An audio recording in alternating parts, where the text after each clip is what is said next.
धनगर समाजासाठी काढलेल्या जी.आर. वरून भाजपचे नेते पद्माकर वळवी यांनी पुन्हा एकदा मुख्यमंत्र्यांना लक्ष्य केलंय। मुख्यमंत्र्यांनी अधिकारामध्ये राहूनच काम करावं असं वळवी यांनी म्हटलंय। सुप्रीम कोर्टाने दिलेल्या निकालाच्या नंतर देखील मुख्यमंत्री धनगर समाजाला जी.आर. कसा देऊ शकतात असा सवालही त्यांनी विचारलाय। धनगर समाजाला शॉर्टकट आरक्षण देण्याचा प्रयत्न मुख्यमंत्र्यांकडून होतोय असा आरोपही त्यांनी केलाय।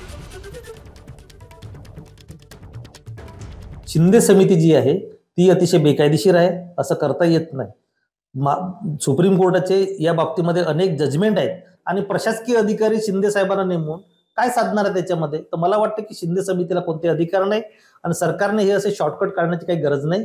घटनात्मक जे प्रोसिजर आहे ते आता फॉलो करावं लागेल आणि हे शिंदे सरकार, माननीय मुख्यमंत्री शिंदे साहेब, हे मला असं वाटतं की कॅबिनेट पुढे पण हा विषय येतो का नाही। परस्पर शिंदे साहेब सांगतात की आम्ही तुम्हाला जी.आर. काढून देऊ। हा जी.आर. ने प्रश्न सुटणार नाही। जी.आर. ने एखाद्याची बदली होऊ शकते, जी.आर. ने एखादा तुम्ही रस्ता पूल मंजूर करू शकतात, पैशांची तरतूद करू शकतात, परंतु जी.आर. ने कोणतीही जात जमात इन्क्लूड होऊ शकत नाही किंवा त्याला तुम्ही स्टेटस देऊ शकत नाही, मान्यता देऊ शकत नाही।